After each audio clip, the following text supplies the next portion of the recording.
economics, business, religious liberty, the Constitution, public policy, foreign policy, military policy, tensions in the Middle East, abortion, homosexuality, pornography, sexual ethics, media, technology, history, and America's godly heritage. We talk about anything that affects your faith, your family, or your freedom. So don't go anywhere, because Point of View starts right now.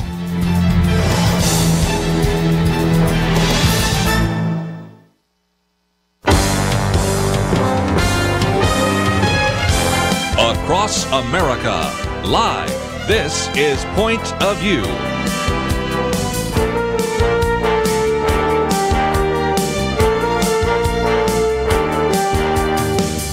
And now, Kerby Anderson. Thank you for joining me. Let me ask you a question. How important is a name? Think of a brand name when I say Apple or Gucci or McDonald's. All sorts of images come into your mind. How important is a name in the Old Testament? Think of names that were changed. Abram to Abraham. Think even in the New Testament. Simon becomes Peter. Saul becomes Paul. I mean, you can think of how important names are. But what about the names of God? We're going to talk about this new book, The Power of God's Names. It is written by our good friend, Dr. Tony Evans. Been on this program many times before. One of the country's most respected leaders in evangelical circles. The founder and senior pastor of Oak Cliff Bible Fellowship, which now has nearly 10,000 people that attend that church. He's also the president of the Urban Alternative, a national ministry that you perhaps hear on your own local radio station. The Alternative with Tony Evans, heard on about 1,000 different radio outlets, as well as over 100 countries worldwide. He's written 50 different books. Most recently, we've had him on to talk about books like Destiny and Kingdom Man. Some of the other ones include Marriage Matters, Victory and Spiritual Warfare. He has served as the chaplain for the NBA's Dallas Mavericks for 3 decades, and before that was even the chaplain for the NFL's Dallas Cowboys. Good friend and Dr. Tony Evans, welcome back to Point of View. Good to be with you, and thank you, because you ministered to our church during the whole month of August, and I appreciate that. Well, it was fun. Every Wednesday night in August, I had a chance to be with your congregation. I can see, first of all, why you love them, and I've always known why they love you. So it's just been a great opportunity. Hope we can do it again sometime. Thank you very much. Well, let's talk about the book, because we only have a few minutes, but this is a book, 200 pages, published by Moody Press. It is fascinating, and I started out with the importance of names. Fill in the blanks, because it seems to me that we can learn quite a bit about the different attributes of God by understanding the different names of God. Well, you know, the Bible declares that God's name is majestic. And the uniqueness about God's name is that he attaches his names to circumstances in history to reveal a different character of himself. So he would attach a name to a scenario that people were going through so that they would discover something new about him. And since he is inexhaustible, that's why you got all these different names. If we were to catalog all the names that God uses of himself in Scripture, there would be well over 85 different names. And we've just highlighted the major ones in the power of God's names, just so people can get a clue that he has a name for your every situation. And he has an attribute, a characteristic, a perfection that can relate to where you are. So the name is not, the word name in the Bible for God, you would use, or I would use today, is more like nicknames. They describe some characteristic of us. You know, slim means you're skinny, chubby means you're fat, red means you got red hair. I mean, it's a description. Yes. So God describes himself in Scripture through the use of his many names. I might just mention that Appendix 2 actually has the extended list of the names and titles of God, which is very helpful. And even though we're only going to mention just a few of the dozen that you highlight, I think really do commend people to this book. As well as the video series, we have an article about the power of God's names.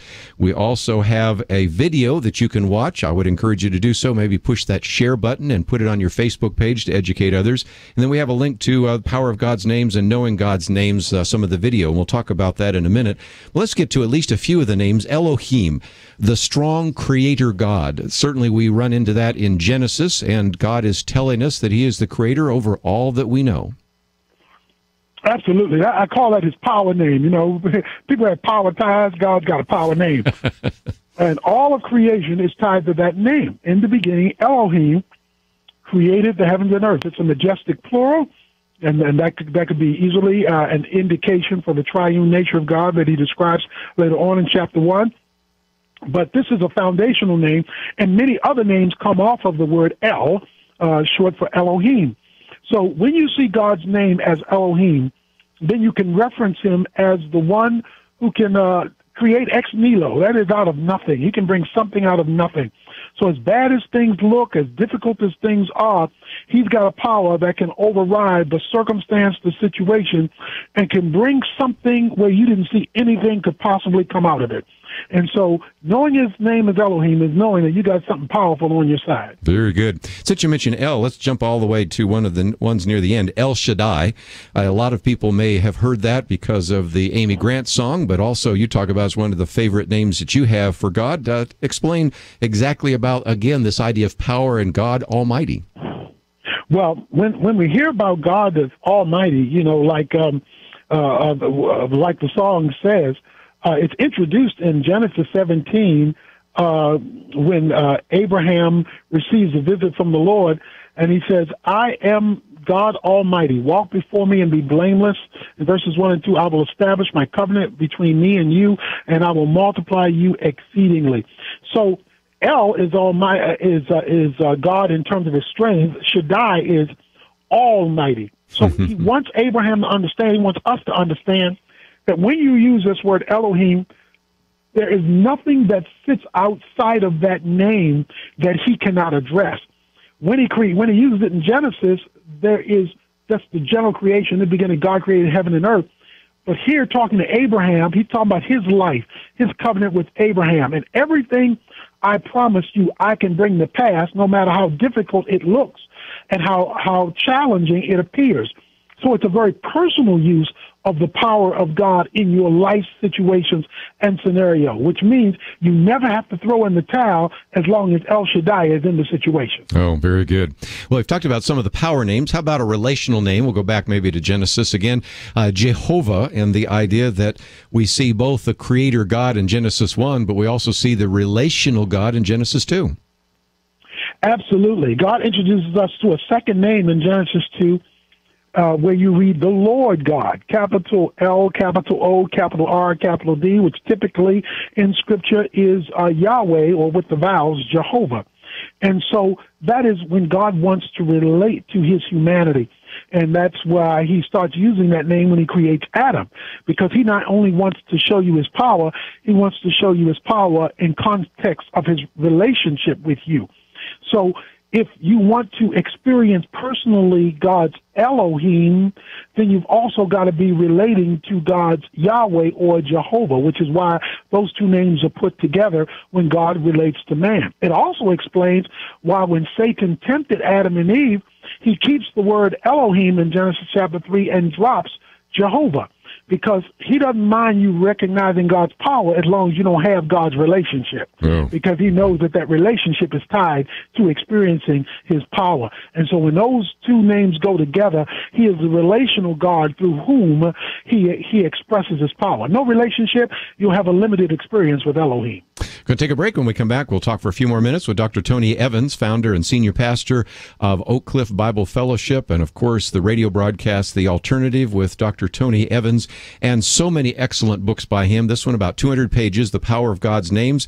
It is available probably in your local bookstore, published by Moody Press, but also if you would like to have a little more information, we're going to talk in just a minute about the video series that goes with it and the way in which you could obtain it by contacting Tony Evans. We have those links on our website, information about it, and most importantly, I encourage you to watch the video. It's a nice trailer that gets you involved in the process, and it's something you can pass on to others and educate them about the names of God. We'll continue our conversation with Dr. Tony Evans right after this.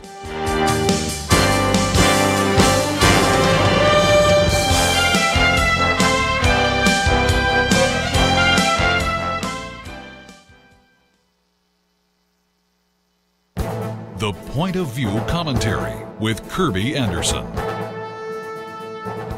One of the greatest challenges facing parents today is how to rear their children in this new digital world. The average American child, age 8 to 18, spends more than 7 hours a day looking at television, a computer, a video game, and a cell phone. By the age 7, a typical child will have spent 1 full year of 24-hour days watching a screen. Arlene Pellicane and Gary Chapman have written a new book, Growing Up Social, Raising Relational Kids in a Screen-Driven World. Arlene was on my program last week talking about some of the challenges parents face in a digital world. Certainly there are benefits to this digital world: quick decision-making, improved hand-eye coordination, and multitasking, but there are significant problems. Put simply, young people spend entirely too much time in front of a screen. They're losing many of the important relational skills in this screen-driven world. They aren't getting enough exercise. They often are becoming more aggressive. They aren't reading as much. The list goes on and on. The book reminds us that there is a price to pay when we give our children and grandchildren all these digital devices at a young age. Fortunately, Arlene Pellicane provides lots of positive suggestions and alternatives. She calls them the A-plus skills for relational kids. These include the skills of affection, appreciation, anger management, apology, and attention. If we are to rear emotionally healthy children, we will have to intervene and set guidelines in this digital world. One of the most troubling chapters focuses on screen time in the brain. Brain studies help us understand why children and adults become addicted to digital technology. The book is full of stories, illustrations, and statistics, and even has a quiz so that you can assess if your child is taking in too much screen time. This is a book for parents and grandparents if they are going to guide children through this digital world. I'm Kerby Anderson, and that's my point of view.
You're listening to Point of View, your listener-supported source for truth. Privileged to have with us for just a few more minutes Dr. Tony Evans as we talk about his new book, The Power of God's Names. It's published by Moody Press. Look for it in your local bookstore. And Dr. Evans, just for a minute, let's, if we can, talk about how people can use this, because God has so many different names. Each one reflects a different or specific characteristic. And you have a Bible study, and we have a video that will link people to that. And that is something that I think lots of Bible fellowships, churches, maybe small groups might be interested in. So if you could, for just a minute, talk about how learning the names of God and really understanding those characteristics and attributes can have such a profound impact on our spiritual life. Well, when you see that that God's names are dealing by and large with situations in people's lives, or situations he wants people to know in terms of their functioning on earth, to know the name is to know how he wants to interact with you in that parallel scenario. And for example, when God tells Abraham to offer up Isaac, Jehovah Jireh, we all know that. The word there means to see beforehand. So he provides what he precedes. But preceding didn't become provision until obedience had been completed. And when you tie those principles together, which is what we try to do with each name, then it shows what you have to do in order to link that name to your experience. And so we do that with each name. The video series is for either an individual, a family can go through it together, a couple can go through it together, your small group can go through it together, to give you an understanding of how to piggyback on the name for what you're dealing with. It's interesting, when I wrote the book Kingdom Man and was writing the men, and I used the key passage in Exodus 34, he uses three three names for God in two verses talking to men about manhood. He uses Elohim, Yahweh, and Adonai.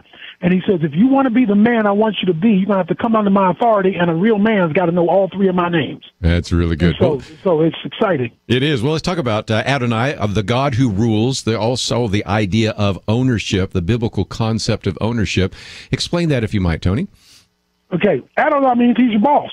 He tells you what to do. He's your supervisor. In other words, you have to get his okay. So Adonai is the recognition of his authoritative role in your life. So you can have Elohim, that's his power. You can have Yahweh or Jehovah. Well, that's his relationship. How is that manifested? It's manifested through your conformity to his rule and authority in your life. And when those three things come together, then you experience God, because those are his three foundational names. You experience him at a whole nother level in your day-to-day living. Well, again, all these names are part of, in a sense, a Bible study that we should do in our own. And your book really helps us kind of work our way through 14 different names. And, of course, there's over 80 ones at the back. And it does seem to me that as we understand these different attributes and characteristics about God, it helps us walk more confidently. It helps us to understand how he is intervening in our life on a day-to-day basis, right? And not only does it do all of that, it gives you a specific name to call on based on what you're dealing with at that given moment. You can appeal to that attribute, that characteristic, or that name. You know, Proverbs 18 says, the name of the Lord is a strong tower, and those who run into it shall be saved. So you can run into the name and be covered by the name for whatever drove you there in the first place. Let's talk about one of those names, and that is Jehovah Rapha, the Lord who heals. Tony, certainly lately we've on this program been talking about a lot of hurt, whether it's domestic violence and abuse, or whether it's issues of stress, or even the challenges of raising a child, or personal pain. It seems to me that this is a time when especially I think many of our listeners would want to call on the name of Jehovah Rapha. Absolutely, because there's so many kinds of healing that people are needing today in the world in which we're living. And this is a context in which God takes some bitter water that was hurting people and he makes it sweet. The beautiful thing about God is he can hit a bullseye with a crooked stick. He can take some lemons and he can stir that sour stuff into some lemonade and turn that thing around. The beautiful thing about this name is no matter what is causing your bitterness, your pain, your hurt, is that God somehow is able to get in the middle of that, and through his process, it's like, you know, when you bake a cake, none of the ingredients by themselves are desirable. You don't eat flour, you don't eat just sugar, you don't just eat a stick of butter, you know. But when it's mixed together properly and cooked right, now you've gone to good, because it has been able to be stirred right. God is able to stir up the things going on in your life that in and of themselves are not good, and of course Romans 8:28, and turn them out for good, or as Joseph said, you meant it for evil, but all the time you were messing over me, God was working something out that was good. So you need to know that name, particularly when you're in circumstantial or any kind of other pain. Lots of just great insight and wisdom in this book. I'd be remiss if I didn't take the last name, especially the incarnational name of God, Emmanuel. Oh, that's the name. Yes. You know, with the holidays coming up, we need to know that name, God with us. Jesus Christ is the most unique person who's ever lived. We call it the hypostatic union, two natures in one person, unmixed forever. He is Son of God and Son of Man. As Son of Man, he can feel it, he understands it, and he knows it because he lived in the midst of it. As Son of God, he can address it because he can override it. So you have a unique person in Jesus Christ, God in the middle of your circumstance, and not only in the middle of it with his knowledge base, in the middle of it with his experience apart from sin. So to know that, we have a high priest, Hebrews 4, that can sympathize with our pain, yet he sits on the throne so he can do something with it. So when you have Emmanuel, you have the sum total of all the names in the Old Testament resident in the person of Christ. So if you can't remember all 85 names in the book, you can't remember all 85 names in the scripture, if you remember the one name Emmanuel, you have access to all of them. Yeah, that's wonderful. Dr. Tony Evans, just before we go, let's again talk about how people can use your book, the Bible study video series, and other resources from Urban Alternatives so that they can be not only a blessing to others, but learn more about the various names of God and his attributes. Well, we have the book, we have a study guide, and we have a video series that you, your family, your small group can use in your church to learn the names of God in a relevant way. We've presented it not as some theoretical theory, but it's something you can use for everyday living. TonyEvans.org. We have all these resources as well as all the other resources you mentioned, Kingdom Man, Kingdom Woman, Raising Kingdom Kids, all of that is at TonyEvans.org. But the power of God's names is available for you right now, and I think you'll find it exciting. Well, again, and let me also encourage those of you who are pastors, if you've never really thought about it, wouldn't it be great to preach through the various names of God and to, in a sense, comfort and challenge your members to think about this? And I know that you will find that the book by Dr. Tony Evans is a great resource. I know it will really comfort and encourage others and help them in their Christian walk. So, Dr. Tony Evans, always great to have you in the program. Material in there. Yeah, it certainly is. And so I know you preached it. It's been truth tested, so you certainly have done that. Tony Evans, always great to have you on the program. Let's do it again sometime. Thank you for having me. God bless you.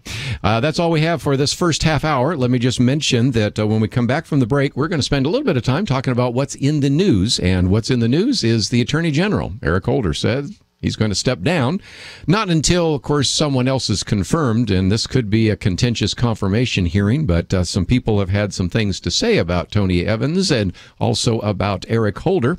We've had a lot of nice things to say about Tony Evans today, but in just a minute, I'm thinking we're going to be hearing a few more critical things said about Eric Holder. So we will make that transition. But before we do, let's again mention the book. It's called The Power of God's Names. It is published by Harvest House. And if you would like to find some more information about that, you can go to their website. Tony Evans has also published many of his books with Moody, and I accidentally mentioned the wrong publisher a minute ago because so many of his books are there.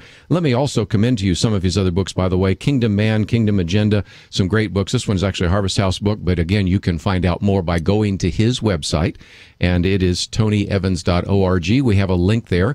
We also have a video, and you can watch the video, and as you watch the video, I would encourage you maybe to hit that share button and pass it on to some others so that they would know a little bit more. But this is a very complete book, as he mentioned. About 14 different names for God that he highlights. But then in the second appendix, it is an extended list of the names and titles of God. It goes on for pages, as you might imagine, because there's 85. Then also a very good section about Jesus from Genesis to Revelation, which I think you will enjoy as well. And so all of this comes together in a package that I think you might want to use. If you are a teacher or a preacher, I'd highly recommend you think about taking this book and sometime in the future actually put together a series of God's names and use those effectively. But also for those of us that certainly are having a chance to sit in the pews, this is a study guide that you can do individually as well. So let me encourage you to visit the website, pointofview.net, watch the video, and when we come back, we're going to spend just a little bit of time talking about some of the issues in the news. Then in the second hour, Colin Gunn will be with us. He is a film producer, has been on the program many times before to talk about the influence of the media. He has certainly talked about what has happened in public education. No surprise, he has now turned the camera on the healthcare system in America, especially the Affordable Care Act. It's called Wait Till It's Free. So we'll be talking with him in the second hour. But when we come back, we'll talk about the Attorney General, Eric Holder, and we'll take your calls. All that coming up right after this. You are listening to Point of View. For materials offered during the program, please write to Point of View, Post Office Box 30. That's Box 30, Dallas, Texas 75221, zip 75221. Or call our toll-free number, 1-800-347-5151. That's 1-800-347-5151. The opinions expressed on Point of View do not necessarily reflect the views of the management or staff of this station.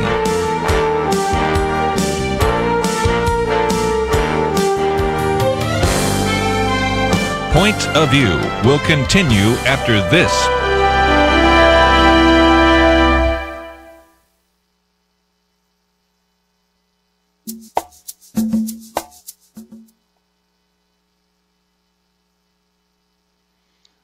Well, I think what we promised to do is to provide you and your staff with... Sir,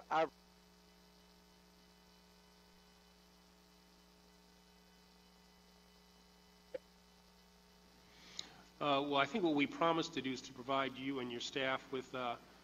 Sir, I've read you what your department promised, and it is inadequate, and I realize that contempt is not a big deal to our Attorney General, but it is important that we have proper oversight. So, you don't want to go there, okay? I don't want to go there? No. About the contempt? You should not assume that that is not a big deal to me. I think that it was inappropriate. I think it was unjust. But never think that that was not a big deal to me. Don't ever think that. Well, I'm just looking for evidence, and...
You are listening to Point of View.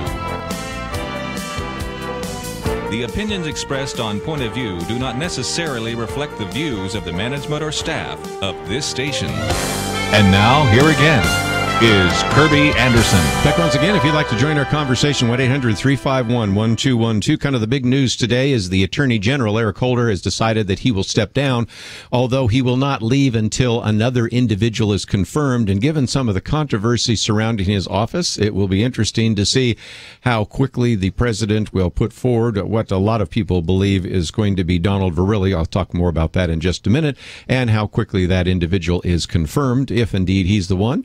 So, first of all, let's mention the fact that he was historic, and the fact that he was the first African American in the Attorney General's office, made the announcement, and as a result will remain with the Justice Department until his successor is named, but has been adamant, he says, about his departure. The final decision was reportedly his to make, even though the Obama administration wanted Eric Holder to stay on the full 8 years. Eric Holder has been leery about remaining much longer over fears that he could be locked in to stay for much of the second term, and so he's really kind of wanted to make that decision. And apparently, now looking back, this final decision was agreed upon by Eric Holder and Barack Obama over the Labor Day weekend. Why they waited till now, maybe a slower news day, just to get past some of the issues on climate change, terrorism, and the rest. But possible successors, one that has certainly been mentioned more than once, the Solicitor General Donald Verrilli. But again, he has not been as successful in some of the defenses of the administration policies before the Supreme Court. Catherine Rumler is another one being suggested. A Manhattan U.S. Attorney Preet Bharana name has been mentioned, so we'll see where we go on all that. But nevertheless, he was the 82nd Attorney General, one of the earliest appointees by President Obama, and of course a good book if you wanted to understand the relationship, if you will, between Eric Holder and Barack Obama, is to look at the book that has been out for a couple of months now by John Fund and Hans Van Foskowski, and that is called Obama's Enforcer. There is a sense in which the Attorney General is supposed to tell the president when he, or if we ever have a female, she, has violated the Constitution, is not within the legal limits. And, of course, there have been some times where there's been too close a relationship between the Attorney General and the President. You can think of John F. Kennedy having his brother Bobby Kennedy as Attorney General. But there is a responsibility of the Attorney General to be the chief law enforcement officer. And there have been some which have had scandals follow them. George Mitchell during Watergate fits into that category. And I don't know, some people might say Ed Meese, but no one has had more scandals surround him, I would have to say, than Eric Holder. I'll open up the phones to get your comments about that. Some people will say, why is he stepping down now? Well, part of it is he's probably had enough. After all, this is the fourth longest tenure in history, and most various political appointees stay about an average of about 22 months, some longer, some shorter. This is an exhausting situation, but nevertheless, this is an Attorney General that has all sorts of controversy that has surrounded him, and we'll talk about some of that in just a minute. But I thought rather than have you just hear me talk about it, we'd go back to one of the most famous interchanges, and this happened between somebody that joins us around the panel pretty regularly, Representative Louis Gohmert, and the Attorney General. And last time I had Louis Gohmert on, I talked about him calling you his buddy, and he said, yeah, I guess we must be BFFs. I don't know, but we'll see. But anyway, the Representative Louis Gohmert at the time was looking at the fact that here the Attorney General provided all sorts of information through the Justice Department to attorneys for terrorists, and yet wouldn't provide information to Congress. And here's what Louis Gohmert had to say. Well, I think what we promised to do is to provide you and your staff with... Sir, I've read you what your department promised, and it is inadequate. And I realize that contempt is not a big deal to our Attorney General, but it is important that we have proper oversight. So, you don't want to go there, okay? I don't want to go there? No. About the contempt? You should not assume that that is not a big deal to me. I think that it was inappropriate. I think it was unjust. But never think that that was not a big deal to me. Don't ever think that. Well, I'm just looking for evidence, and normally we're known by our fruits, and there have been no indications that it was a big deal because your department has still not been forthcoming in producing the documents that were the subject of the contempt. Well, let me move on. There have been other questions asked about the documents that we were prepared to make available then, we're prepared to make available now, that would have obviated the whole need. This was all about the gun lobby and a desire to have a... So we've been trying to get to the bottom of Fast and Furious, where people died, where at least a couple hundred Mexicans died, and we can't get the information to get to the bottom of that. So I don't need lectures from you about contempt. And I don't need lectures from you either. It is very difficult to deal with asking questions. As a former judge, I'd never have asked questions of someone who's been held in contempt. Went on to say that you would wait till contempt was purged, and it all kind of blew up, as you can probably tell, because there were some documents that still have not been forthcoming about Fast and Furious. By the way, if you want to start the list, I guess we can get out our pencils now and start making the list of all the scandals that have happened during this administration's time, but especially involving the Attorney General. One of those, of course, was the issue of Fast and Furious, and so you can watch some of that. We've actually put the video on our webpage, and you can watch the interchange. But I thought the point that was being made at the time, which kind of got heated pretty quickly by Louis Gohmert, was a very good point, and that is, Mr. Attorney General, you have provided documents, enormous number of documents, to the attorneys of terrorists so they can then be defended in Guantanamo, but you have not provided anywhere near those kind of documents, that thorough amount of documents, to us as members of Congress, and we should have oversight. And Louis decided to kind of get under his skin a little bit and say, well, apparently you don't take contempt very seriously, because if you did, you would be really forthcoming on those documents so that you could clear up the problem of contempt. And so here he was trying to illustrate the fact that here he is talking to the Attorney General, who is under a contempt order, who has been cited for contempt, and nevertheless is saying, don't go there, buddy. So anyway, I guess they're buddies, so we'll find out from his BFF, indeed, what kind of friendships they have. But you can see, of course, we can talk about Fast and Furious. Of course, the Attorney General was dispatched to St. Louis and to begin to investigate the death of the black teen at the hands of the white officer Darren Wilson, and already began to make statements, I think, which were prejudicial before there had been a full investigation of what had happened there, and we've learned a little bit more about that. He was probably best known for one of his speeches back in 2009 on Black History Month, in which he called America a nation of cowards, and actually believed that we had a long way to go in terms of addressing racial tensions. And in a minute, I'm going to read what a few people had to say about some of that. And then, of course, as we have talked on this program on numerous occasions, has instructed the president or gone along with the president, I think they were both in lockstep, about not enforcing certain kinds of laws. And one of those was the Defense of Marriage Act. They just simply decided that they weren't going to enforce it anymore and bring the case before the Supreme Court. Then in other cases, they decided they would not defend particular cases, and so let those drop. And then in other cases, went out of his way to actually investigate certain things, and that is where, in many cases, the Justice Department would go to various states and tell them that their voter registration laws were not official enough, that the Voter Rights Act could be used by the Attorney General to close those particular voter rights, particular requirements down, many of them having to do with nothing more than providing photo ID. And even in states where those individuals who were promoting the idea of a voter ID were African American, nevertheless would still use the Voter Rights Act to close it down under the argument that this would actually be targeted at affecting a minority person's right to vote. So there are lots of issues surrounding Eric Holder, but as we come to a break, I'd love to get some of your comments. The Attorney General stepping down. What are your thoughts about Attorney General Eric Holder? We'll hear from a number of people that have addressed this issue, but we'd love to hear from you as well. 1-800-351-1212. If you'd like to watch the video of the information that we've been providing here today, that's something that you can watch on our Facebook page or our web page. And, of course, a little bit later, we're going to spend some time talking about the Affordable Care Act. And just think about all the times in which the president has decided to postpone definite requirements in the law. How many times have we heard the Attorney General say, Mr. President, you can't do that. If Congress passes a law and sets a deadline, we have to meet the deadline. Again, I think you're going to see, in the light of history, a lot of controversy that will be attached to the name Eric Holder, the Attorney General who announced today he is stepping down. If you'd like to join our conversation, 1-800-351-1212. We'll talk a little bit more about the legacy of this Attorney General and where we go in the future with the rule of law in America.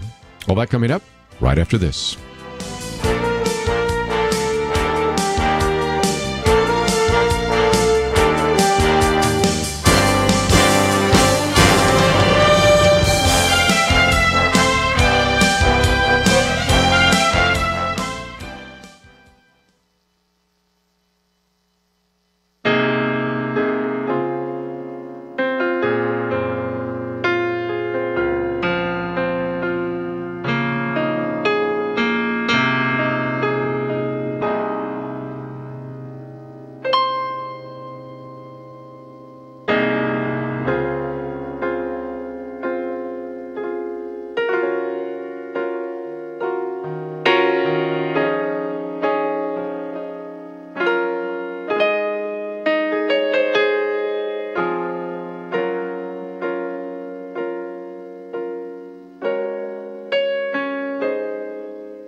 Now, back to Point of View, your listener-supported source for truth. Eric Holder, Attorney General, stepping down. If you'd like to give our audience an opportunity to hear your perspective, we'd love to hear from you. 1-800-351-1212. Let's go to Ryan in Missouri. Thank you for joining us today. Yeah, hello. How are you guys? Good. What would you like to share with everybody? Well, I'd like to share that, it's very clear that I've always said that if they're not going to impeach Obama, then they're going to have to apologize to Richard Nixon. But what infuriates me the most is the fact that the Republicans have done absolutely nothing to stop this. They could have filed articles of impeachment. They could have challenged Obama's citizenship. They could have filed treason charges against these two, and instead we get a bunch of mealy-mouthed talk. They have funded Obamacare, and yet no conservative talk show wants to address the Republicans and what they have done to go along with this administration. And it's infuriating because both parties are responsible for the downfall of this country.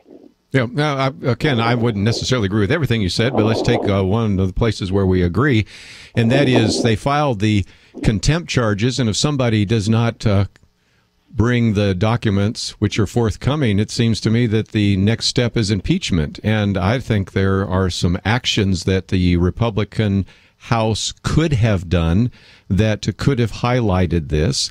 And there, I think, is a concern on the part of many of those leaders that if they were to go after the first African American in it's the presidency or the Attorney General's office, that they would be accused of racism, and they just don't want to fight that battle.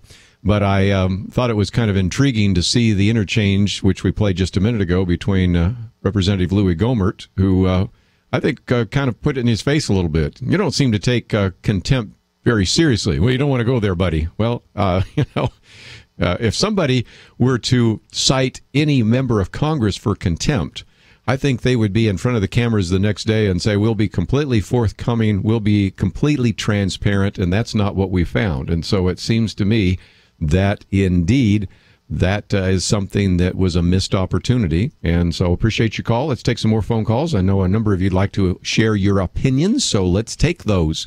We'll go to Georgia and talk to Roy. Howdy. Howdy. I got a question for you. I'm 62 years old, and I've never in my life seen anything the government operate the way it has the last 8 years, or 6 years, or whatever it is. But my question becomes twofold. Have these opportunities that we've seen Mr. Obama use always been available for someone who had the intestinal fortitude to use them? And secondly, is there any chance if we elect a conservative president this next go around, would he be able to cite this as a precedent so he could do the same things to revert back more in the direction the way we used to be before this mess we got ourselves into? Sure. Let me take the second one first, because I've said that on the air many times, but let me say it again. And that is, I've said to people that call themselves liberal progressives, you really don't want to go there, if I can use a phrase that we just heard from Eric Holder, because the next president, and it's, I don't know, President Mitt Romney, President Paul Ryan, or a President Ted Cruz, or whoever, President Marco Rubio, they could just very easily say, wait a minute, you gave President Barack Obama tremendous latitude using executive orders in ways nobody would have ever considered before. And so now I'm going to use them the other way. I'm going to use an executive order to completely defund Obamacare starting today, or something like that. I mean, they could do that. And I'm not so sure a typical conservative would do that because they would believe in the rule of law. But that's the point. And back to your previous one, have there been some times? Yes, as a matter of fact, this is why I think this president better really evaluate his legacy in history, because there are so many times when things that have happened in the Obama administration remind us that are older, and you or I are about the same age, of the Nixon administration. Because there was a time when Nixon was trying to, for example, impound funds, and they didn't use executive orders quite as extensively as even the last two presidents have. But nevertheless, he was doing some things that were really outside the Constitution. And in that case, the Congress reined him in because the Congress was Democrat.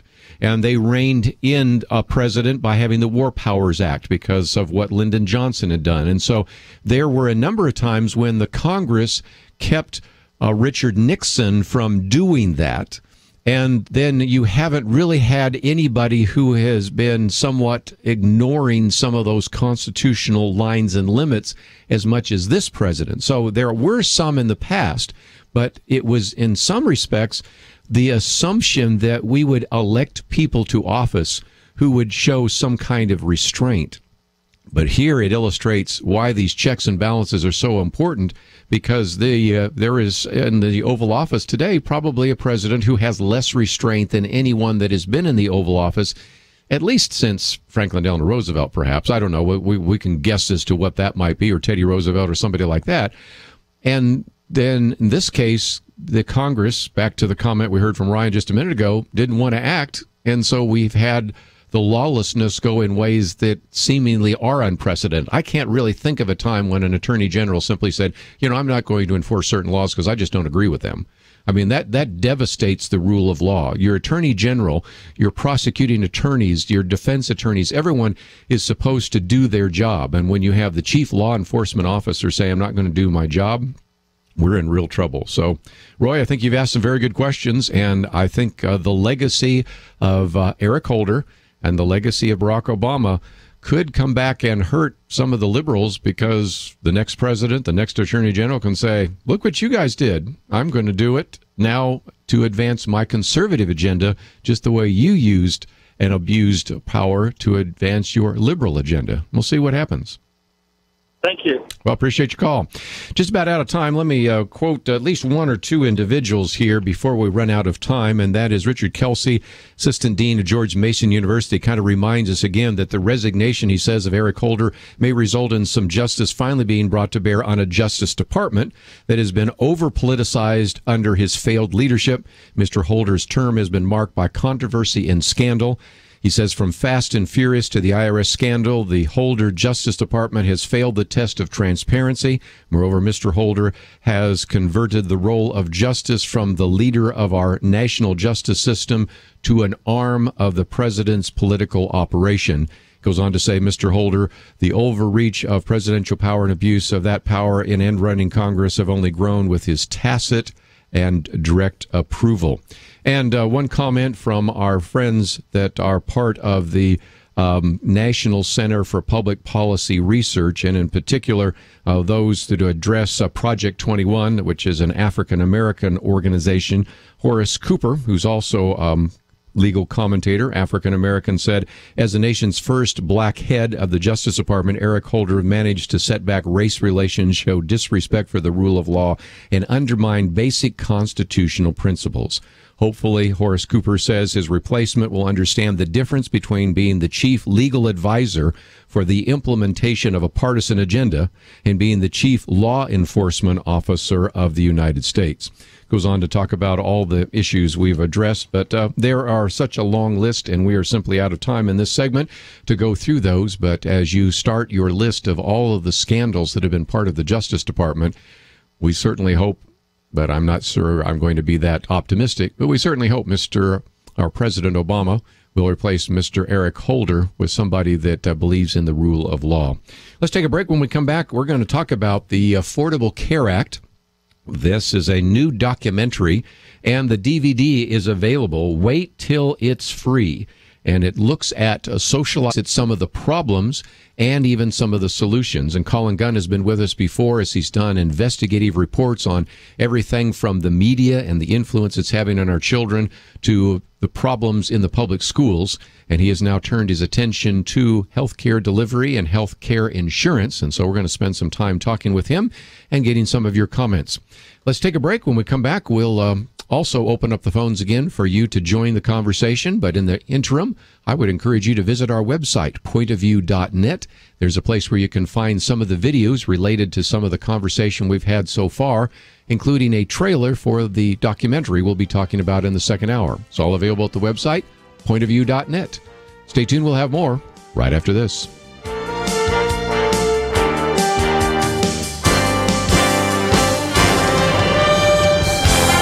Across the nation, this is Point of View.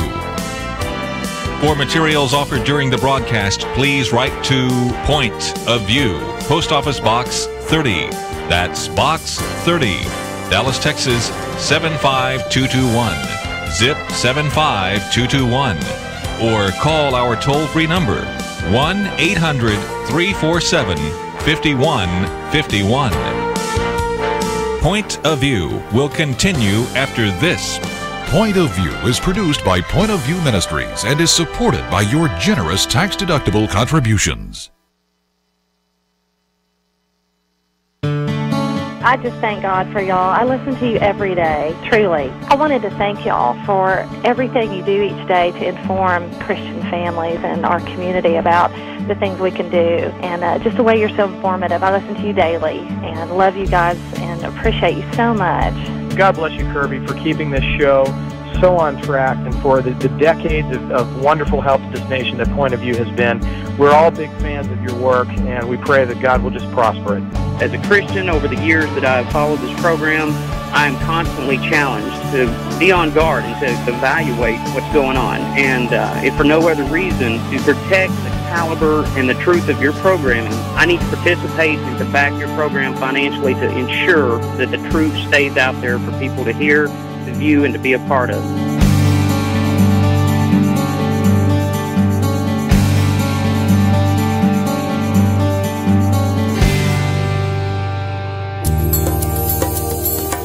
This is Point of View Radio.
Hi, this is Kerby Anderson. You know, each day we take on the tough issues and provide a biblical perspective to them. The topics we cover are wide-ranging: apologetics, theology, prophecy, creation and evolution, intelligent design, marriage, family, child-rearing, the millennial generation, trends in society, politics, economics, business, religious liberty, the Constitution, public policy, foreign policy, military policy, tensions in the Middle East, abortion, homosexuality, pornography, sexual ethics, media, technology, history, and America's godly heritage.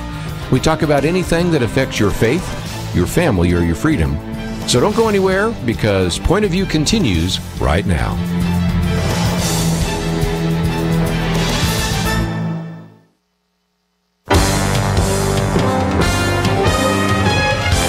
Across America, live. This is Point of View.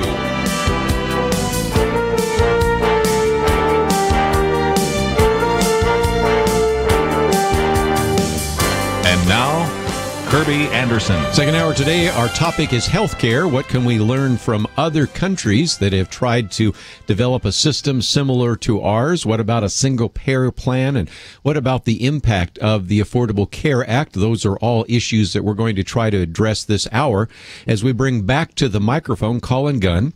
He has been on the program a number of times as we've talked about his various documentaries. We, for example, talked about Captivated, Finding Freedom in a Media Captive Culture, and that is one that we talked about quite some time ago. Actually, I had a chance to be a part of that as a short interview, and so that was one that he produced.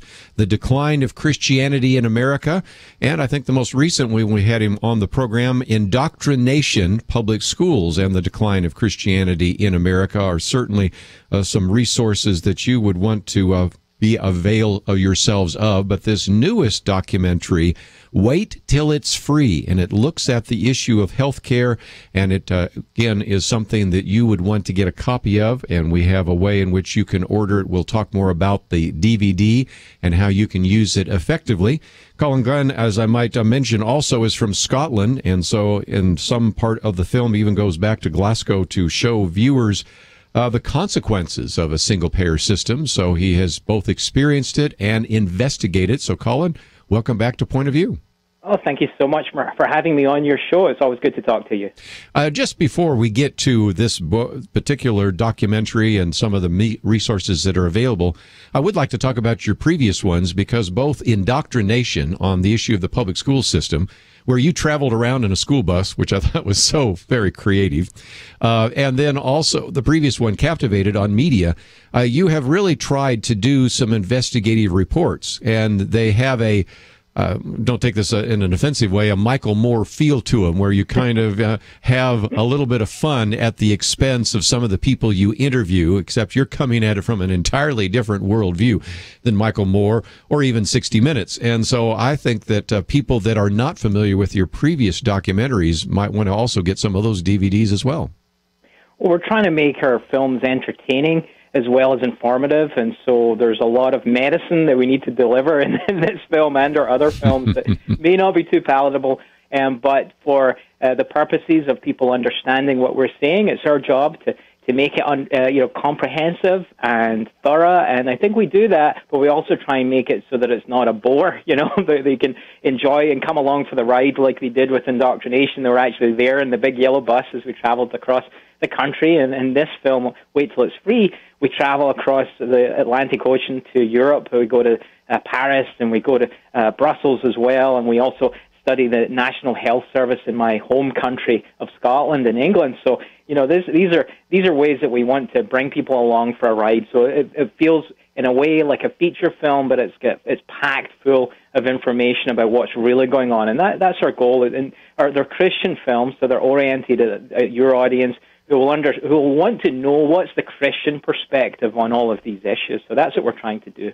Well, and you also take them into a diner, and you set up shop there, and you teach some lessons as well. Let's, if we can, maybe work from the other side of the ocean to the United States, and that is you grew up in Scotland. You are familiar with the British health system, and British health care has really been facing a major crisis. When we talk about death panels here, it's hypothetical, because as my commentary yesterday pointed out, the president has yet to appoint anyone to those so-called death panels. They have a much more less ominous sounding name to them, but nevertheless, that's kind of what we're talking about, the Independent Payment Advisory Board, a group of experts that determined whether or not it's in the cost benefit of the government to fund your research, fund your surgery, provide that particular pharmaceutical. But you've been able to, both experientially and now as a filmmaker, experience and look at and investigate what has happened to the British health system. What have you found? It's a very sad story. What's effectively happening in the UK and elsewhere in Europe, and especially because of socialized medicine. In fact, it's really the economics of the whole system that make it go this direction. But what you're getting is involuntary euthanasia, which is, of course, the worst kind of euthanasia. And what happens is you take grandma into the hospital on Friday, and by Monday morning, she'll have departed, gone to the next life, and it won't be a result of her illness, it'll be a result of the actions of the hospital. And what they're doing, they're calling it a form of palliative care, but really what it is euthanasia, where they put grandma on a morphine drip, they take away her food and her fluids, and she dies that weekend, and nobody knows really why it's happening. So the family's ignorant of it, the patient themselves are ignorant of this happening to them, and it's happened on a large scale. We're talking hundreds of thousands of people in the UK died this way. And the story we have in the film with Dr. Patrick Pulicino, who is an amazing doctor and became the whistleblower about this form of palliative care called the Liverpool Care Pathway. And what he shows in the film is that hospitals were incentivized to put people on this pathway, resulting in the deaths of many, many people in the UK as a result of the action of their supposed healthcare givers. Now, we're warning people that that is the direction we're going. When you look at the politicians in America that want socialized medicine, so Pelosi, Harry Reid, and Sebelius, and Hillary and Obama, of course, all these people have looked to the single-payer system, and that's what we're going to get. That's the way we're heading with Obamacare. And what does that mean for us? Well, it means a system like they have in the UK with rationing, with the rationing of care for individuals. And, of course, who's worst off under rationing? Well, it's the elderly and the infirm, and they're going to be the victims of that. And so our baby boomer generation better be very aware of what's going on with Obamacare right now, because the next step is Obamacare fails to roll out adequately, there'll be a big push for single payer. It's guaranteed, and Christians especially need to be aware of this issue. Well, and let's, if I can, encourage people to watch the trailer that we've posted on our website. Of course, they can find it when they go to yours, and we'll send some people there in just a minute, because you've done a very good job of pulling the clips where some people say, well, this is, you're just talking conspiracy here. No, this is, if it is a conspiracy, it's an open conspiracy, because you have all the principles you just mentioned a minute ago mentioning in more than one occasion, and it's all documented in your film there, in which they say, yes, we really would really like a single payer system. We really want a British health system or a Canadian health system kind of plan, but we are going to use this as an intermediate step to get there. So anybody that thinks we're making this up only have to watch the video where they say it themselves. And I think when we come back from the break, I'd like to talk a little bit more about why this is the case. People right now have to be shaking their heads saying, really? I mean, you've got involuntary euthanasia in the UK. I mean, we've heard about some of it in the Netherlands, where euthanasia is essentially legalized, and we've heard about even in states like Oregon, where it's at least permissible to have physician-assisted suicide. But why would this be happening, and how is it covered up? And most importantly, what are some of the economic pressures? And we'll certainly spend some time talking about that. And a little bit later, give you a chance to join our conversation, but wanted you to know about this new documentary. And it's entitled Wait Till It's Free. If you think it's expensive now, wait till it's free. It's a fascinating documentary that goes into incredible detail into what has happened in other countries and what can happen here in the United States. Colin Gunn with us. We'll come back with him and a little bit later open up the phones for your comments. All that coming up right after this.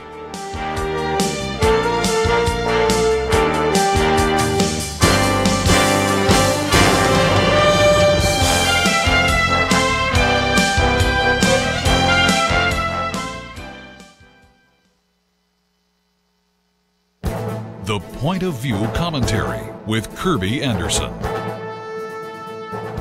One of the greatest challenges facing parents today is how to rear their children in this new digital world. The average American child, age 8 to 18, spends more than 7 hours a day looking at television, a computer, a video game, and a cell phone. By the age 7, a typical child will have spent 1 full year of 24-hour days watching a screen.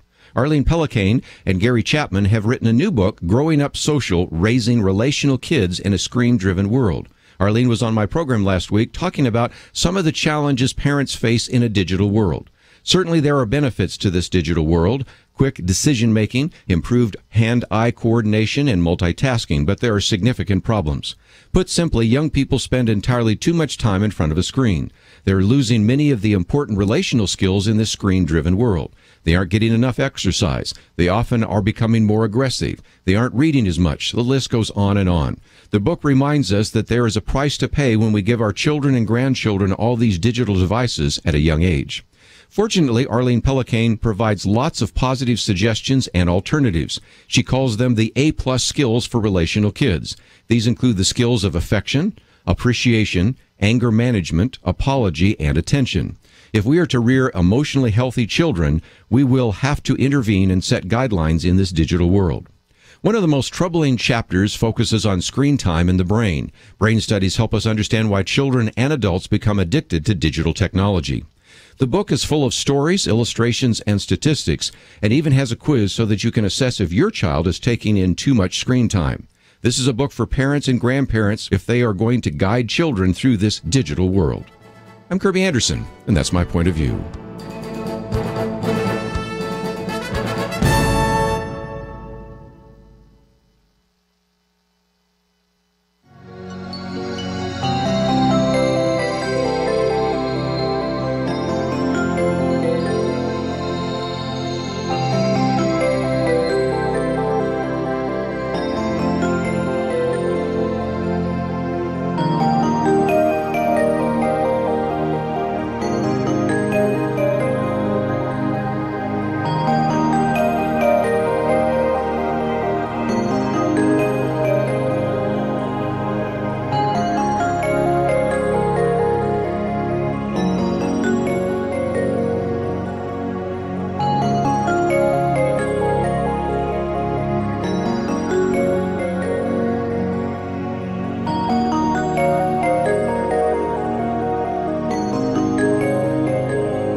You're listening to Point of View, your listener-supported source for truth. Continue our conversation today with Colin Gunn, again, author of a number of different documentaries, and he's produced Indoctrination, Public Schools and the Decline of Christianity in America, Captivated, Finding Freedom in a Media Captive Culture. But this one we're talking about right now, Wait Till It's Free. And we were talking, Colin, about these death panels. They are only kind of derisively called that. In this country, we have what's called the Independent Payment Advisory Board that was created by the Affordable Care Act. Nobody's sitting on it at the moment, but there are already precursors to it. But I think a lot of listeners, Colin, are wondering, well, why would the government in the UK do this? And I think to illustrate that, I'm going to quote from Ezekiel Emanuel. Now, a lot of people might say, that last name sounds familiar. Yeah, he's the brother of Rahm Emanuel. I'm going to do a commentary because recently in The Atlantic, he wrote a piece, Why I Hope to Die at 75. And the argument he has been making for some time is after about the age of 70 to especially 75, people that are aged take too much out of the healthcare system. They consume too much. And so his argument is that after the age of 75, he's not going to ask for any kind of special medical treatment. I think he said that he wasn't even going to take a flu shot and the rest. And sort of the argument is that people on that end of life consume too much health care.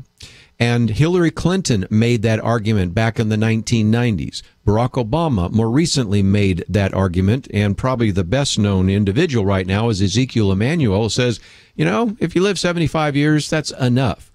It gets back to what you found in the UK, Colin, and that is old people, elderly, they consume too much health care resources, and the UK, since they're paying for it with their tax dollars, say, I'd rather spend the money on the young than the old, so let's put them in the hospital, give them a morphine drip. Let's maybe just cut back on their calories and, quote, let nature take its course. Of course, that's not voluntary euthanasia. That's not passive euthanasia. It's active euthanasia. But it's done in large part because there's just not enough money in the UK to provide health care for everybody in the country, right? Well, the reality is there is enough money in the UK. It's just they have a socialized system, so all of that money is misallocated and misspent. So you can go in and you can get a sex change on the National Health Service. Yes. You can get IVF treatment if you're a lesbian couple. You can go in and have a baby. And all these things happen under the National Health Service. Of course, abortion is free on demand, which is another part of the agenda behind Obamacare. So it's not that they don't have the money, it's just that they're not willing to spend it on the right things. And of course, what is the Christian family's number one principle? Is to keep everyone alive, especially the loved ones, their elders, those that are their moms and dads and grandmas and all the grandparents. They're the ones that we have a priority with their health because they have the highest health costs but need the most medical attention. And what happens under a socialized system is that instead of you being a consumer of a product where you go and you pay for a medical services and the people that provide those services are more than happy to provide them because you're paying for them, instead of that pattern, you end up with this socialized bureaucracy where you show up expecting to get care that you've paid for through your taxes, but instead it is rationed back to you, and they have no incentive to deliver that care to you. In fact, they resent giving it to you because they feel that health care that they now own is a finite resource that is now their job to protect. So the interesting thing there, Kerby, is that's economic incentive. So, it's not... Economics is no small thing. When we talk about healthcare, it really is how you pay for your healthcare will determine exactly the service that you will receive, and that's why we're against socialized medicine. Well, and in this country, if we can come back now over across the Atlantic, we don't have socialized medicine yet, but we have something that looks a little bit like a single-payer plan, and it's called the Veterans Administration. And we're doing such a really good job of providing health care there, aren't we?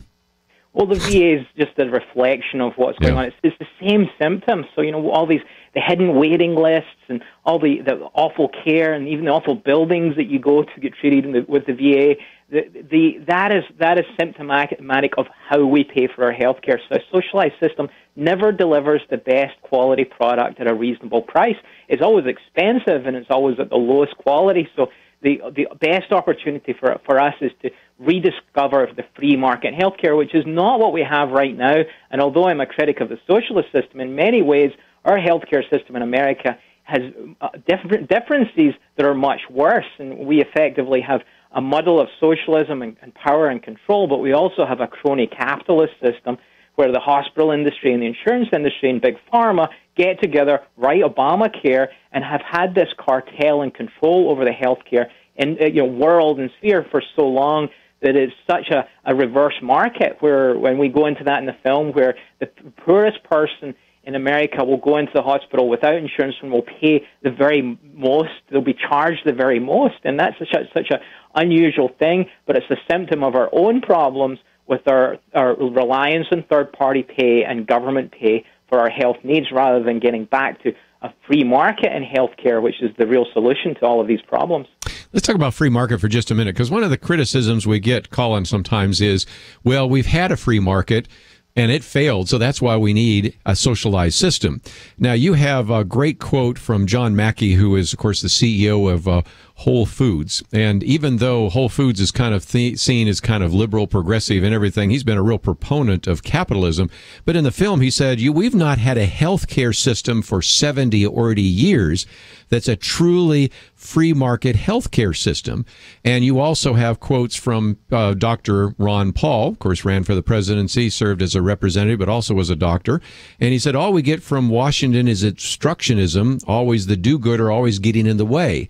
The point they're making is we haven't seen a free market in the healthcare system in America for decades. So when somebody says, well, we tried free market and it didn't work very well, no, we need to see if we could go to a true free market, right? Absolutely. So it is amazing we have someone like John Mackey who doesn't need to talk to anyone like me on this issue. He's doing fine by himself, but He is a proponent of free market capitalism, and that is the solution to this. And he says in the film, if we just had a free market, we would solve all of these problems in healthcare in 10 years. It's that important to figure this out. But you're right, over the last 100 years, we've had the government intervene in different ways, from the beginning of medical licensing all the way through Medicare and Medicaid, and then the subsidization of the third-party pay system and employer pay, right up to Obamacare. And Obamacare, people need to understand, and this is very important, Obamacare isn't just the bad thing that happened in healthcare. They're just doubling down on all these other bad ideas that we've had up until Obamacare. So just getting rid of Obamacare, which would be nice, it is not the real radical change that we need, which is to divert back to the way we used to do medicine in America, and that is with the absolute free market. But the good news in our film is we have a lot of optimism, and we give examples where doctors practice medical liberty out of the third-party pay system and the government pay system, and they're finding great results restoring the doctor-patient relationship. Let's take a break, but just before we do so, talk about how people can get a copy of your documentary. You have available the DVD. We have information and links on our website, but talk about how people can get it, how they can use it, and how this can be helpful in the upcoming discussions and debates that are going to continue as we talk about this issue of healthcare. Well, we're encouraging people to get our film and screen it. You don't have to pay us for screening it. You can show it in your church or your home or rent a theater. But if you want the DVD, you can go to WTIFree.com. So WTIFree.com or ColinGunn.com, which is myname.com, and you'll find my other movies there as well. So altogether, I think we've got a lot of movies that can really help the Christian community be the grassroots that they need to be on these complicated issues. I might just mention again, we have a link to that one, WTIFree.com, but if you have trouble trying to figure out what all those letters are, the good news is just go to the one where we have under the web link, wait till it's free. And I love your line, wait, if you think it's expensive now, wait till it's free. Of course, we're going to come back and talk a little bit about that. I'd love to maybe go across the Atlantic one more time, because one of the other really powerful quotes in the film comes from Daniel Hannan. He's kind of in my short list of people I've always wanted on this program, but of course he is a British member of the European Parliament. I've read his book and think very highly of him, but he points out how the British people were tricked and how we maybe in America need to learn some lessons from what has happened in the UK, and also talk about what it would look like if we really did have a free market where individuals could make decisions about their own health care and what that might mean to medical innovation and all sorts of other issues. So if you'd like to join our conversation, we have a lot more to cover in the documentary, but you can begin calling in now, 1-800-351-1212, 1-800-351-1212. Might point out that on a fairly regular basis, I do commentaries on that. My one yesterday was called Obamacare Secrets, in which we talked about one of those secrets is the fact that we're paying for abortion with Obamacare, and that was never supposed to happen. One of the other secrets we talked about yesterday was the fact that there have been no appointees to the death panels, the so-called Independent Payment Advisory Board. I think I know why that is. Just think how controversy that will be when you appoint one of those individuals. It'll remind everybody what is coming down the road, and I think that's been postponed till after the election. And then one that I wrote a while back, Healthcare and the Sick Patient. The perverse incentives are meaning that the sickest people don't have access to some of this health care. We'll be right back. You are listening to Point of View. For materials offered during the program, please write to Point of View, Post Office Box 30. That's Box 30, Dallas, Texas 75221, zip 75221. Or call our toll-free number, 1-800-347-5151. That's 1-800-347-5151. The opinions expressed on Point of View do not necessarily reflect the views of the management or staff of this station.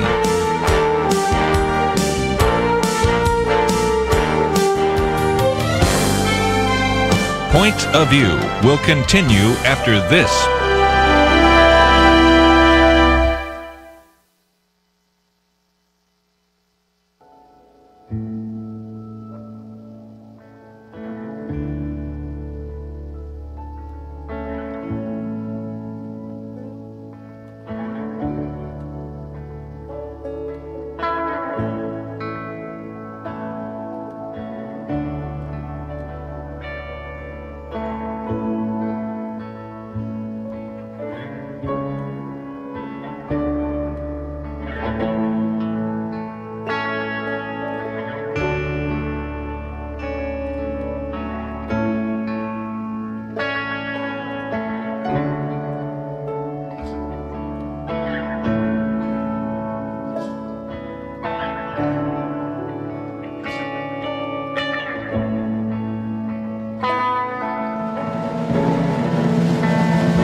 You are listening to Point of View. The opinions expressed on Point of View do not necessarily reflect the views of the management or staff of this station. And now, here again is Kerby Anderson. If you think healthcare is unaffordable now, wait till it's free. That's the title of the documentary. Colin Gunn is with us, and if you'd like to join our conversation, 1-800-351-1212. Before we get back into the film, let's talk about those screenings, because you mentioned that in passing, but certainly a lot of our listeners would like to get a DVD and have it and pass it around to their friends. But there's a possibility for individuals to be part of a screening, and I know that you've been trying to organize a way in which you can educate as many people as possible.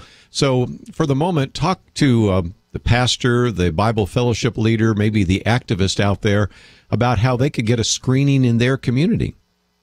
Oh, well, in this case, it really is free, so we're talking about the negative sides of free healthcare, but in this case, we don't charge a screening license, and our goal is just to get our movie out there, and the more people that see it, the better. We really have an objective to educate Christians about this issue. It's going to affect their lives, whether they want it or not, and we can't bury our heads in the sand and just wish it wasn't an issue. It really is, and so using our films work really well because they're designed to be entertaining, and they're a simple way to educate people. Plus, it's a movie, and people like to come out to see movies, so whatever you have, whether it's a youth group or whether you think people in your church will be interested in it, then get the movie and talk about to your leaders about doing a screening, and if you want me there, and we can make that happen, and I can be there as well, and make it a fun time for everyone to come out, and we rally people around the purpose of the film, which is to get Christians to look seriously at medical liberty and also to look at charitable solutions to healthcare needs.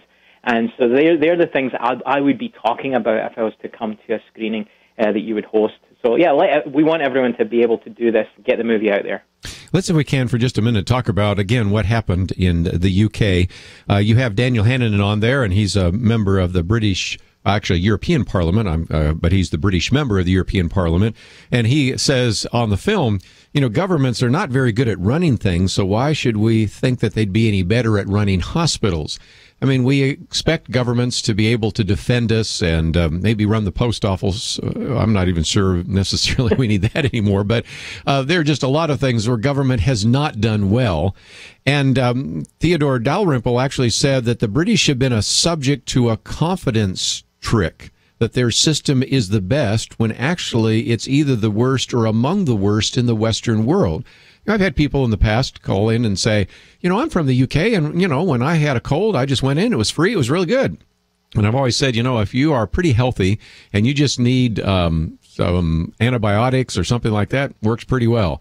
But boy, if you need a cardiologist, if you need a hip transplant, if you need coronary bypass, if you need brain surgery, you're in a lot of trouble because the waiting lines are so long that most people simply die off before they get there. So people in the UK oftentimes think they've got a wonderful system because they see the positive end, which is very visible. That is, hey, if I got a sore throat, I can go right into the clinic and get anything I need.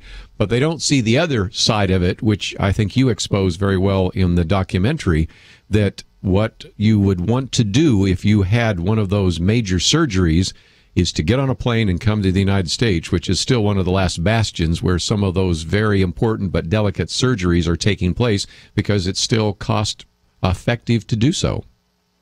Yeah, so when we're looking at the health in the UK, people are very positive about the National Health Service. You talk about it as the envy of the world. And when you talk to the realists, and that's people like that, Daniel Hannan or Theodore Dalrymple, they just know the statistics, and they'll tell you that heart attack survival rates aren't good at all in the UK. And Daniel Hannan mentions an anecdote of someone who left the UK to actually have their baby in another hospital in Europe, and the nurses there assumed that they were there just to avoid having their child in an NHS hospital. And so it's not just us that are pointing this out, that many people over in Europe are even aware that the National Health Service is defective. And so this is the issue, but the big issue in the film is that when politicians run, your healthcare system. One, they'll do it badly because they don't know, they've never been able to allocate resources particularly well. But the worst side of that is they allocate it based on political agendas, and that's really the crux of our argument against Obamacare. Obamacare might sound good because getting things for free might sound good, especially if you're Scottish. That's a good term to hear.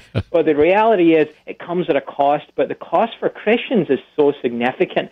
And what we have behind Obamacare is this agenda: abortion, eugenics, euthanasia, along with the subsidization of sinful and unhealthy lifestyles. That's what we're looking at with Obamacare. So when we talk about healthcare, and we do it all the time, and I do it too, it's as though we're talking about the same thing, but they don't think of healthcare in the same way as we do.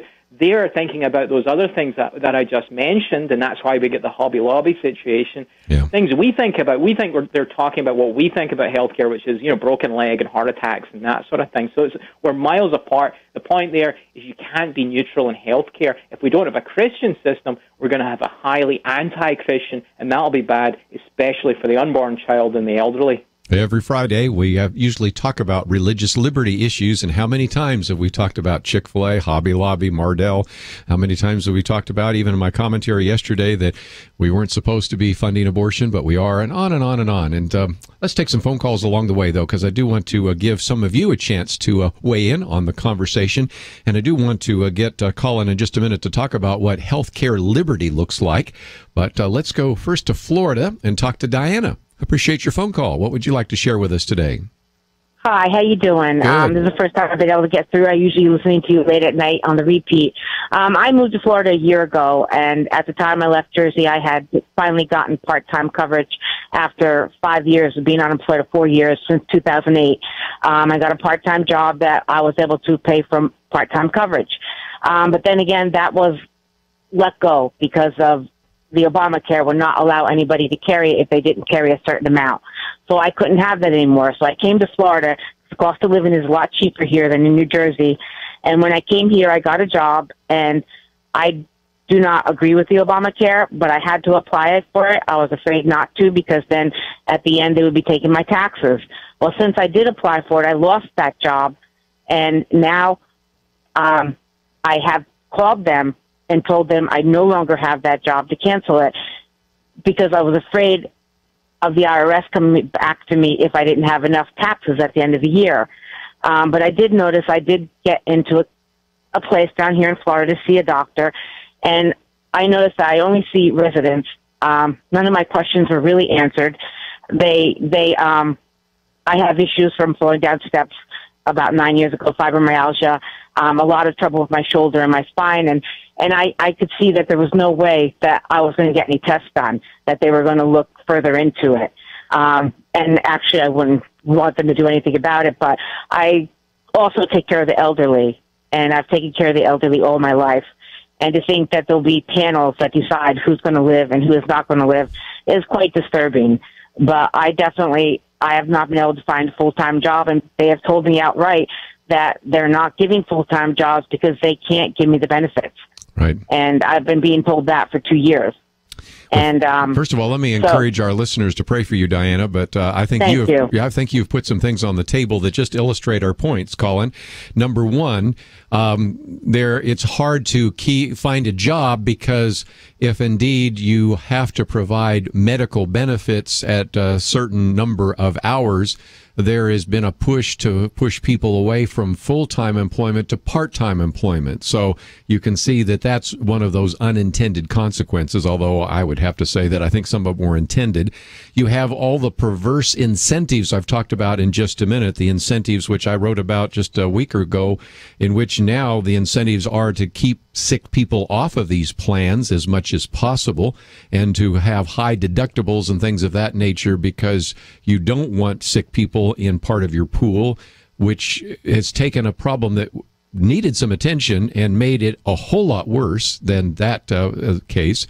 But then just the whole problem that surfaces instantaneously that is really behind all of Diana's issues and most people's issues, and that is your employer owns your health insurance. My employer doesn't own my car insurance. My employer doesn't own my other kinds of house insurance or even my investment plans. People change jobs all the time, and they don't have problems when they change jobs with their pensions or with their car insurance. You don't have Diana or somebody else driving to their next job worried about a fender bender, but you have people driving to their next job employment opportunity hoping they don't get sick before they get on a health care plan. So talk for just a minute, Colin, about what medical insurance might look like, health savings accounts might look like, medical liberty looks like. And when we come back from the break, let's, if we can, maybe say that there are some solutions, because your documentary not only identifies lots of problems, we certainly need to talk about some of those solutions. So let's take a break. When we come back, we'll talk about some of those solutions. We'll take another phone call as we continue our conversation today about this documentary. Wait till it's free. Colin Gunn with us. We'll be back with him right after this.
Now, back to Point of View, your listener-supported source for truth. For a few more minutes with Colin Gunn, and if you would like to join us, 1-800-351-1212. Might mention that we have posted that article by Ezekiel Emanuel, Why I Hope to Die at 75, and he is one of the individuals that was sort of behind this idea of seeing what we could do to limit access to health care for the elderly. Even says, after the age of 75, I'm not going to pursue any kind of medical solutions. I don't think, if I read that right, I think I read it right, he wasn't even going to get a flu shot. So that's his mindset, and it's the mindset or the worldview he wants to implement for us.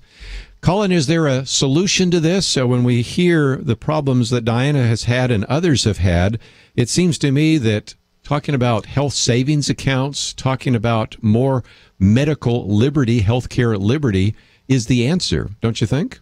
Absolutely. So Diane's story is very sad, but it's very typical. But there are solutions both that the doctors are doing and finding out, but also ourselves as patients can eliminate the government's intrusion into our lives through the healthcare system that they're designing. The first one I want to mention is genuine medical liberty for the doctors. And what we're finding are doctors who are getting out of the third-party pay system, the insurance system, and orienting themselves towards cash, and where they provide a service for cash. But what's happening is the costs are much lower than the average hospital, which relies heavily on the insurance industry to pay for the costs along with the government. What they're able to do with that system is radically cut down their bureaucracy, and therefore they're able to lower the cost of everything that they do, just because they're not dealing with insurance companies or Medicare, all the coding systems that have to be followed. And so there's a great example in our film of Keith Smith, who runs the Oklahoma Surgery Center, and his costs are about a third or a fifth of what the costs are in their local hospitals. And the amazing thing that happened with his work is that Canadians started showing up. People that have free health care were coming down to get treated in Canada because they'd rather pay for it, pay a reasonable price, and get that service right there and then, rather than wait in line for a year for a hip replacement. And we find these stories across the American landscape, so it's something to be thankful for, that we see medical liberty at work. Another example is Jules Madrigal, who's a doctor in Marble Falls, Texas, who's another cash-only practice. And what you see when she does that, so she gets people that would also qualify for Medicaid, but they'd rather come and pay for her services because she is restoring that doctor-patient relationship. And it begins with an economic principle, but then on top of that, she's able to do whatever she wants, free from the government, free from third party, and that allows her to be charitable to those that are genuinely in need. So that's the great news there. The other aspect on personal responsibility, we talk about that in the film. One of the crises in the church is bad health. In fact, Christians have some of the worst health rates in the country when you particularly talk about obesity, and we address that issue, that there's a lot of personal responsibility here that has to be acted upon. When we're looking at the Buddhists in our country and we're looking at the Jewish people in our country, and they're far healthier than the Baptists in our country, we got to really think, are we doing the right thing in our own personal choices? So these are the kind of things that we're looking at in terms of solutions. The other big solution, of course, is family responsibility. You looking after grandma, don't trusting others to do what God has given you the responsibility to do. And that goes to the church as well. Does the church have responsibility for the poor and those that need care and those that can't afford care? I would say they do, and they can do what they can to help people. And we have an example of that in the film where we have a doctor, a husband and wife team, both physicians, who run a free clinic up in New Jersey for those that genuinely can't afford to pay for health care. So all in, these kind of stories really explain to people, I think, what is the solution. The free market combined with charity, combined with personal responsibility are solutions to all of these problems. Very, very well done. Let's take at least one more phone call real quickly. In Texas, KCTA, Paul, thank you for calling. You're on with Colin Gunn. Thank you, sir. First of all, I just want to tell you that I really enjoy your program. I've been listening to it for years, and this is the first time I've ever called. As far as health care, I'm 65 years old. I'm trying to make it real short. I'm 65 years old. I'm very low income because I'm 65 and I can't get work. I've got diabetes, high blood pressure, prostate problems, and who knows what else. The thing is that I've got a problem right now that I really feel like I need to see a doctor about. And I went to a doctor I go to Subclinica because I was in an accident and I couldn't work for about a year. I've worked all my life. I've never, ever gotten anything from the government, not a food stamp, not nothing or anything, period, until now because of my financial and health situation. Yes. So they sent me to Subclinica, and I've been going there for about a year. Well, about 4 months ago, they said that I needed to come in whether I needed it or not because they wanted to keep me healthy, supposedly. Well, I went and they didn't have appointment, so I didn't go to the appointment. Then I got really sick. My blood pressure was like 190 over 110 or something like that. Wow. So I wanted to walk in. They sent me to go to the emergency room. Well, I couldn't afford to go to the emergency room. That's outrageous, like $400 an hour or something like that. So I went to Mexico. I live on the border. I went to Mexico. I went to a doctor there, and they gave me some medicine to bring my blood pressure down. But today, so they said, well, you need to come in. I went again. About a month later with another problem. Well, they had me see the nurse, and I sat there for about an hour, which is okay. But the nurse came back and said, the doctor says your case is not serious enough. He doesn't have time to see you right now.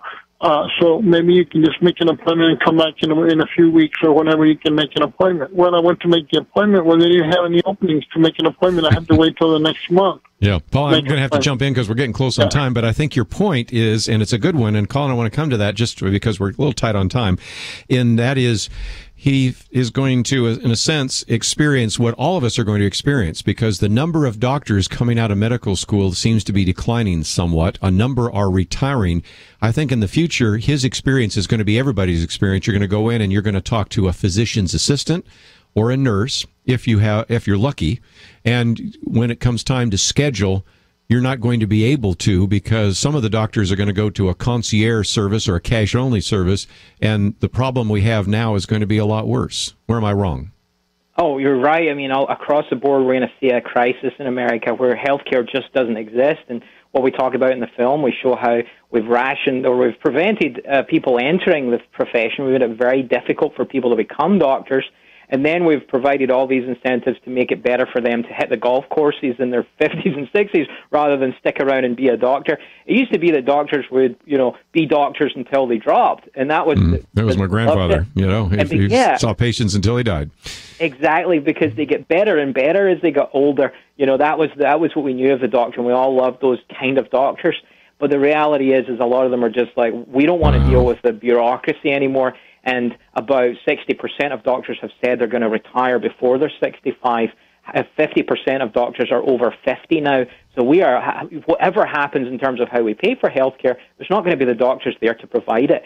So and it's created by our economics. The way we've decided to do healthcare has discouraged people from becoming doctors. The very most gracious thing that people can do for others is to take care of their physical needs and their spiritual needs, and the doctors are able to do both if they do it rightly. So that's what we want to see, and that's what we talk about at the end of the film. That is the solution of restoring medical liberty, reducing costs through, your caller mentioned all the ridiculous costs. Well, they're often very artificially inflated, and so we're looking at ways to bring that down, and that's why we're looking at the letting capitalism work in the free market. And it will always be better for the poor. That's John Mackey's point in the film, that the poor benefits the most from a free market system because it gives them the opportunity to escape their poverty, and they're able to access the low prices that wouldn't be there otherwise. So that's what we're talking about.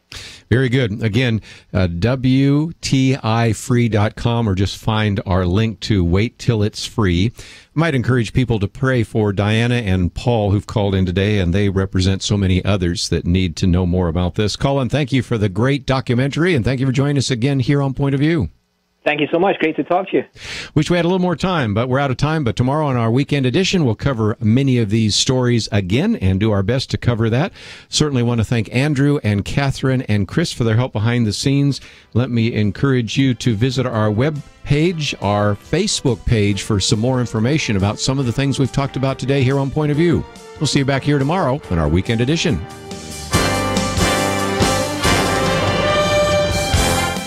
You have been listening to Point of View. For materials offered on the program, please write to Point of View, Post Office Box 30. That's Box 30, Dallas, Texas 75221. Zip 75221. Or call our toll-free number 1-800-347-5151. That's 1-800-347-5151. 5151. Point of View is produced by Point of View Ministries and is supported by your generous tax-deductible contribution.